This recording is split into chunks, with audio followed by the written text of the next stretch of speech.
Avant de plonger dans l'histoire intense d'aujourd'hui, un petit rappel. Plus de 90% de nos spectateurs regardent nos vidéos sans être abonnés. Si vous aimez ce genre de contenu, prenez une seconde pour vous abonner et activez la cloche pour ne rien rater. Et si vous trouvez cette histoire captivante, n'oubliez pas de liker la vidéo, ça nous aide énormément. Je m'appelle Elisa. Avant de vous raconter mon histoire, je dois vous prévenir, elle n'est pas banale. Derrière les sourires, les photos de famille parfaites et les repas de Noël harmonieux se cache une vérité bien plus sombre. Mon mariage, qui paraissait si solide, n'était qu'une illusion soigneusement entretenue. Et pourtant, j'ai tout donné. J'ai aimé mon mari Paul sincèrement, aveuglément même, jusqu'au jour où la vérité m'a frappé de plein fouet. Je l'ai rencontré à l'université. Paul était charmant, drôle, ambitieux. Il avait ce regard intense qui me faisait fondre à chaque fois.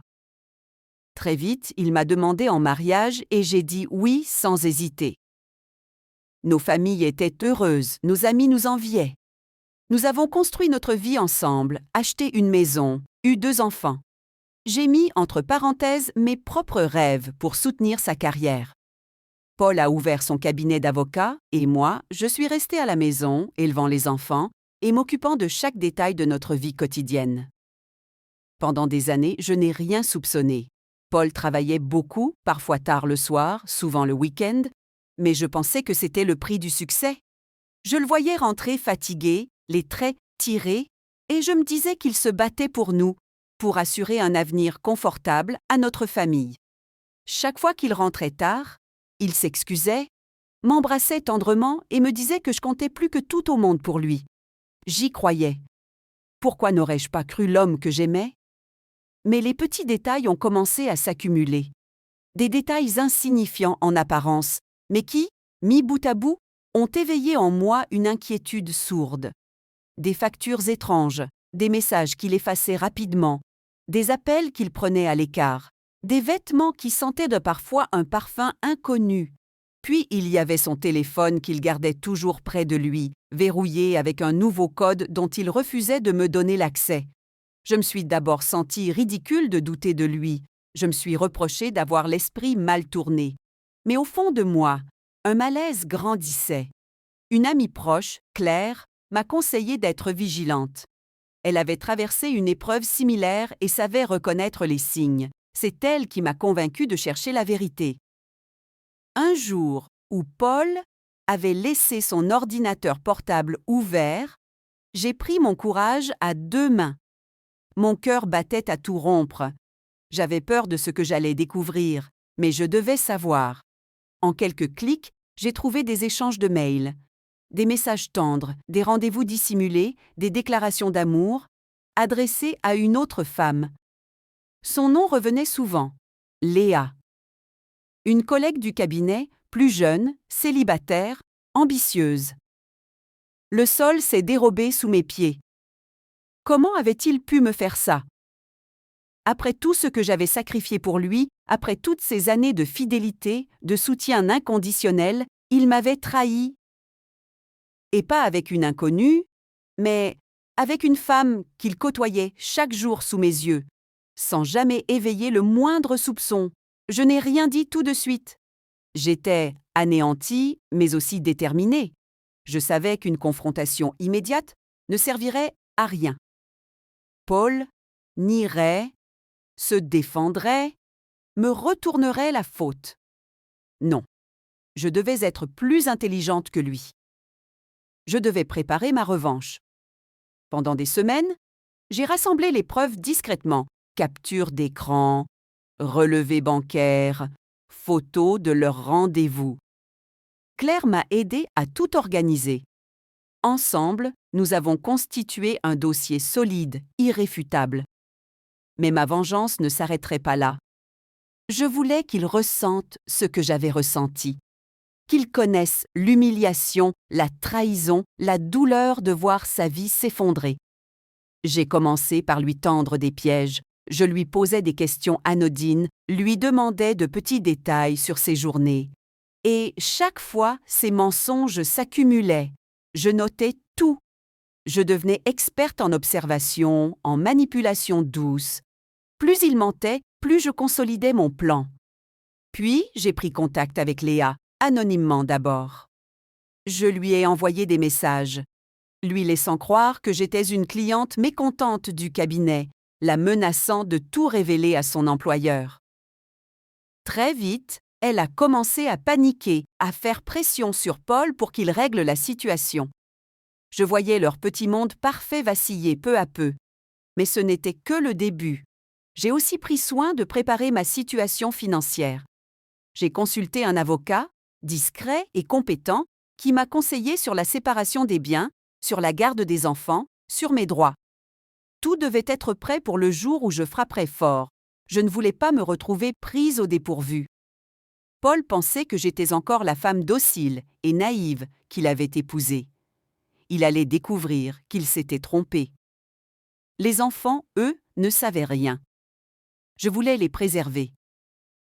Leur père restait un héros à leurs yeux, et je ne voulais pas briser cette image trop tôt. Ils auront le temps de comprendre plus tard. Pour l'instant, je leur offrais la stabilité et l'amour dont ils avaient pour vos besoins. Pendant ce temps, Paul continuait sa double vie en toute insouciance. Il était même devenu plus attentionné, croyant sans doute apaiser sa culpabilité. Des cadeaux inattendus, des sorties en famille qu'il organisait soudainement, des compliments qu'il me faisait sans raison. C'en était presque risible. Il ignorait que chaque sourire que je lui adressais cachait en réalité une rage froide et une détermination sans faille. Le jour fatidique approchait. Je sentais que le moment était venu. Je devais frapper là où ça ferait le plus mal, au moment où il s'y attendrait le moins. Le matin du 25e anniversaire de notre mariage, tout était parfaitement orchestré. Paul pensait sans doute que cette journée marquerait un tournant, qu'il allait, par quelques gestes romantiques, dissiper les tensions qu'il sentait parfois, sans pouvoir les expliquer. Ce qu'il ne savait pas, c'est que moi aussi, j'avais fait de cette journée un tournant, mais dans un tout autre but. Dès le matin, je me suis montrée joyeuse, radieuse même. J'avais préparé un délicieux petit déjeuner, les enfants étaient ravis de participer à la fête. Paul souriait, visiblement soulagé de voir que tout semblait normal. Je l'ai laissé croire que son petit théâtre fonctionnait encore. Il ignorait qu'en coulisses, tout était déjà en place. Depuis plusieurs semaines, j'avais discrètement pris contact avec plusieurs de ses clients les plus importants. J'avais découvert, grâce à ces documents laissés négligemment sur son bureau, qu'il avait dissimulé certaines transactions financières douteuses. Rien de franchement illégal, mais suffisamment ambigu pour inquiéter un client soucieux de sa réputation. J'avais transmis ces informations de façon anonyme à quelques personnes clés. Le but n'était pas de le détruire juridiquement, pas encore, mais de semer la suspicion autour de lui.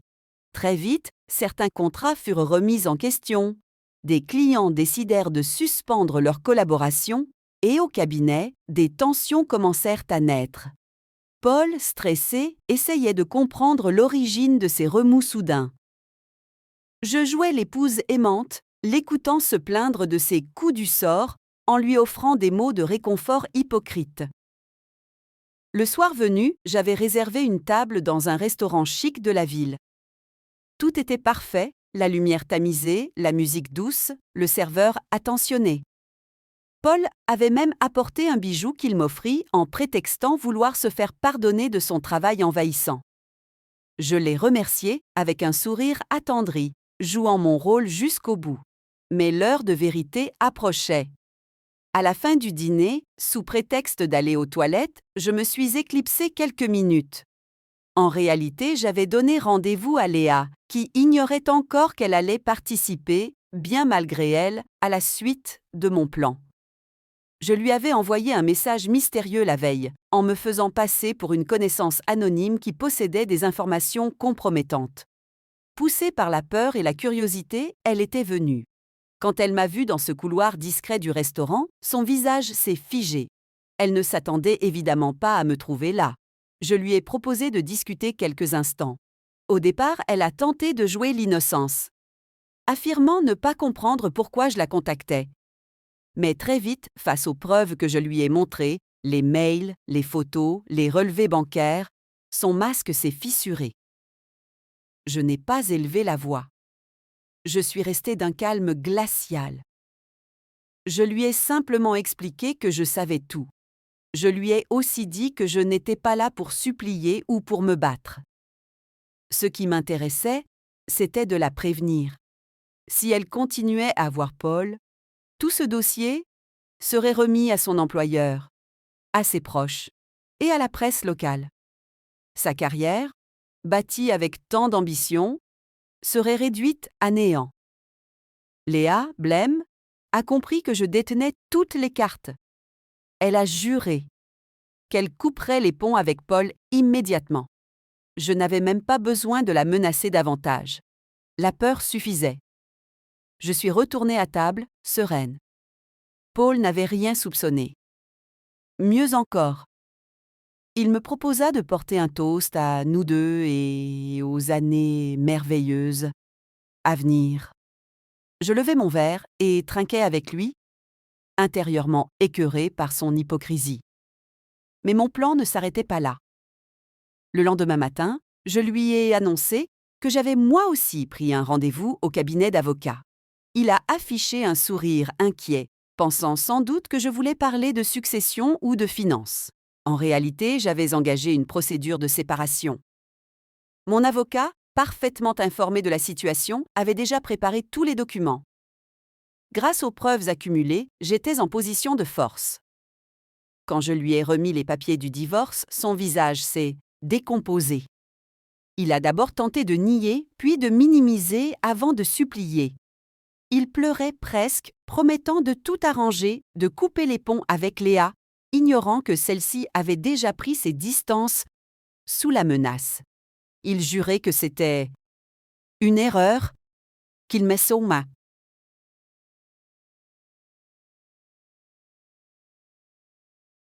Saumaramait toujours. Mais ces mots glissaient sur moi comme la pluie sur une vitre. Je lui ai simplement dit que trop de choses avaient été brisées, que sa trahison avait tout détruit, que je n'avais plus confiance, et que la seule chose qui m'importait désormais, c'était de tourner la page dignement pour moi et pour nos enfants. Paul tenta de me faire peur. Que dirait la famille? Que diraient les amis? Quid de son image au travail? Mais ces arguments ne me touchaient plus. C'était lui qui devait désormais gérer les conséquences de ses actes. Les semaines suivantes furent un véritable enfer pour lui. Les clients continuèrent de s'éloigner. Sa réputation au cabinet était sérieusement entachée. Léa, fidèle à sa parole, avait coupé tout contact, sans donner d'explication publique. Les rumeurs circulaient, amplifiant encore sa déchéance. Dans le cercle social que nous fréquentions ici, beaucoup avaient fait deviner qu'un scandale couvait. Quant à moi, j'avançais. J'avais retrouvé un emploi, renoué avec d'anciennes amies, réappris à vivre pour moi-même. Les enfants, que j'avais toujours protégés de cette guerre silencieuse, continuaient de grandir entourés de mon amour. Mais la dernière phase de ma revanche restait encore à venir. Les mois ont passé. Tandis que Paul s'enfonçait dans ses difficultés professionnelles et personnelles, moi, je reconstruisais ma vie lentement, méthodiquement, avec une détermination froide qui ne me ressemblait pas auparavant. Mais les blessures profondes qu'il m'avait infligées m'avaient transformée. J'étais devenue plus forte, plus indépendante et surtout plus lucide. Notre divorce avait été prononcé. J'avais obtenu la garde principale des enfants, la maison familiale et une part importante de ses biens. Grâce aux preuves accumulées, mon avocat avait su négocier en ma faveur sans que Paul n'ose contester publiquement. Il savait que toute tentative d'opposition risquait de dévoiler ses nombreuses fautes aux yeux du juge, de ses collègues et du reste de sa famille. Mais je n'avais pas encore achevé mon œuvre. Car au-delà de la justice légale et financière, je voulais qu'il ressente, dans sa chair, ce que signifie réellement perdre tout ce qu'on croit acquis. Peu après le divorce, j'ai discrètement pris contact avec certains de ses associés. Parmi eux, une jeune avocate brillante, récemment recrutée, ambitieuse mais intègre. Je lui ai simplement transmis, de façon anonyme, quelques éléments supplémentaires sur les irrégularités financières de Paul, les malversations qu'il avait orchestrées pour dissimuler certaines transactions douteuses. Il avait, dans sa soif de réussite, franchi des limites que même ses collègues les plus indulgents ne pouvaient cautionner. Très vite, une enquête interne fut ouverte au sein du cabinet. Paul fut suspendu temporairement, puis convoqué devant le comité de direction. Les preuves étaient accablantes. Ses partenaires d'affaires, soucieux de préserver la réputation du cabinet, décidèrent de couper les ponts définitivement avec lui. En quelques semaines, sa carrière, qu'il avait bâtie sur le mensonge et la manipulation, s'effondra comme un château de cartes. Déchu professionnellement, ruiné financièrement après le divorce, Paul tenta de se raccrocher à sa famille. Il chercha du soutien auprès de ses parents, de ses amis communs. Mais beaucoup lui tournèrent le dos. Dodianma, dikodododio, kogyo jakitoni nausebotauma. Par l'ampleur de ses fautes. Ceux qui autrefois l'admiraient évitaient désormais de croiser son regard. Il n'était plus qu'une ombre, un homme brisé qui payait enfin le prix de ses choix. De mon côté, je respirais. Enfin, j'avais repris mon ancien travail dans une entreprise où l'on reconnaissait mes compétences. J'avais même obtenu une promotion grâce à mes efforts et à mon sérieux. Les enfants, eux, s'épanouissaient, heureux de voir leur mère redevenir souriante et confiante. Bien sûr, ils voyaient encore leur père, mais avec le temps, ils comprirent peu à peu les raisons de notre séparation sans que j'aie besoin de ternir son image auprès d'eux. Un jour, quelques mois plus tard, Paul m'a appelé. Sa voix était méconnaissable, brisée, hésitante. Il voulait parler, espérant peut-être raviver une flamme éteinte depuis longtemps. Il me demanda pardon encore et encore, me disant qu'il avait tout perdu et qu'il ne savait plus comment remonter la pente. Je l'écoutais en silence, sans colère, sans haine, simplement avec la froideur d'une femme qui a tourné la page. Puis, calmement, je lui ai répondu que chacun récolte ce qu'il sème, que la confiance, une fois trahie, ne se répare pas avec de simples excuses, qu'il avait eu des choix à faire et qu'il les avait faits en connaissance de cause. Je raccrochais sans émotion. Ce fut la dernière fois que nous avons échangé de vive voix. Aujourd'hui, je vis une nouvelle vie, libre, apaisée, plus forte que jamais. J'ai tiré des leçons de cette histoire. Ne jamais sous-estimer sa propre valeur, ne jamais tolérer l'inacceptable sous prétexte d'amour. Et surtout, ne jamais laisser quelqu'un d'autre écrire votre histoire à votre place. Mon nom est Elisa. J'ai été trahie, humiliée, mais j'ai choisi la voie de la dignité et de la justice. Et au bout du chemin, c'est moi qui ai gagné.